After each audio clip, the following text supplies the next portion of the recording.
joueurs vont vers pour essayer un petit peu de calmer leurs supporters. Le coup d'envoi sera retardé. Et notamment, évidemment, les joueurs argentins. Le coup d'envoi sera retardé, donc on le disait lors de l'avant-match, le stade a ouvert ses portes 3 heures avant le coup d'envoi pour permettre justement à tout le monde de rentrer. Mais il va falloir que la tension redescende, honnêtement, indépendamment même de ce match, parce que oui, ça reste un Brésil-Argentine, mais ce n'est que la 6e journée, il n'y a pas d'enjeu majeur finalement pour un match particulier, mais ça continue de chauffer avec les coups de matraque. Il est un peu dans la ligne du mire, siège qui commence à voler, oui. Au siège jaune, parce qu'il n'a pas dû faire de détails aussi, je ne sais pas, mais il est un peu dans le viseur des supporters argentins. Mais les coups de matraque, ça n'a jamais aidé à résoudre quoi que ce soit, et voilà, ça va juste permettre à la tension d'accroître encore. Les coups de pleuvoir, les sièges de voler. Là, je ne sais pas ce qu'ils essaient de faire, de gagner du terrain, mais à un moment, il n'y aura plus de place de toute façon. Ils ne peuvent pas être compressés. Oui. On se souvient alors de choses désastreuses.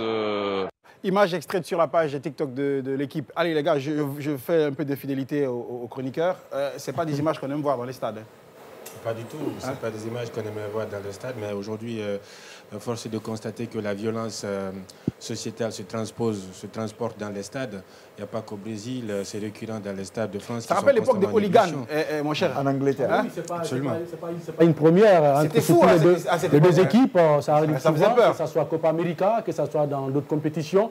Et vous savez que le Brésil reste dans une situation un tout petit peu compliquée après une Coupe du Monde catastrophique. Donc, il digère très mal. Une petite défaite peut enclencher ce genre de situation. Et je crois très bien que ce n'est pas joli quand même de voir pour les tout petits, les enfants de 10 ans, 12 ans, 15 ans.